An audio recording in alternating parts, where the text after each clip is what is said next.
আপনি দেবব্রত বিশ্বাসের কাছে গান শিখেছেন, এত বছর গান শিখেছেন। আমরা গুরু দেবব্রত বিশ্বাসের অনেক গল্প শুনেছি, শিল্পী দেবব্রত বিশ্বাসেরও অনেক গল্প শুনেছি। আপনার কাছে তো আপনার ঝুলিতে অনেক গল্প রয়েছে, আমাদের তার মধ্যে থেকে কিছু বলবেন আজ? বলার মতো গল্প নেই, কিছু কয়েকটা দিনের ঘটনা বলতে পারি। যেমন? যেমন উনি বলতেন যে তোমার তো কোনো গায়কই নেই, তুমি আমাকে ভাঙাও। আচ্ছা। ভাঙাইতে বাঙাল কথা বলতেন, বাঙাল কথা বলতেন, যে ভাঙাইতে ভাঙাইতে আমার কিছুটা তোমার মধ্যে যাবে, তোমার কিছুটা আসবে, দুটো মিলে একটা নতুন গায়কী তৈরি হবে। অসাধারণ। সুতরাং আমি চেষ্টা করতাম ওকে নকল করে গাইতে। তা ওর ঠিক হলে উনি বলতেন ঠিক আছে করে যাও, সেরকম করতাম। এবং প্রতি ক্লাসেই প্রথমে মানে গান শুনতেন, আগের দিনে শেখানো গান।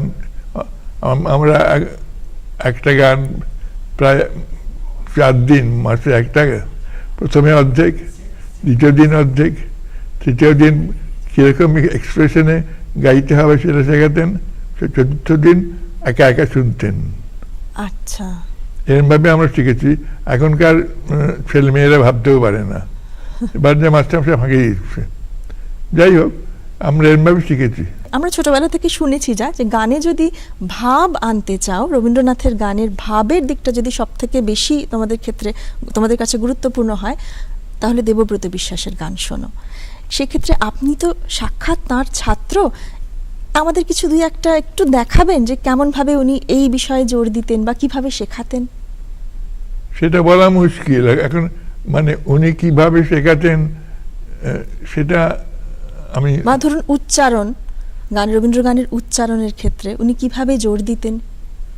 সেটা যেন বাংলা কথার উচ্চারণ যেরকম, মানে প্রথম সিলেবলে জোর দিয়ে কথাটা বলা, যাতে বাকি শব্দটা পরিষ্কার বোঝা যায়, এরকম গাইতেন, আমরা নকল করতাম। তারপরে ওর পছন্দ হলে বলতেন ঠিক আছে। আচ্ছা, আর পছন্দ না হলে কি করতেন? আবার গাও, আবার গাও, এরম করে গাও। তখন এরকম এরম করতে করতে একটা আসরে আমিও ছিলাম, যশদাও ছিলেন। তা অনুষ্ঠানের পরে আমাকে বললেন, তুমি আজ আমারে ছাড়াইয়া গেছো গিয়া।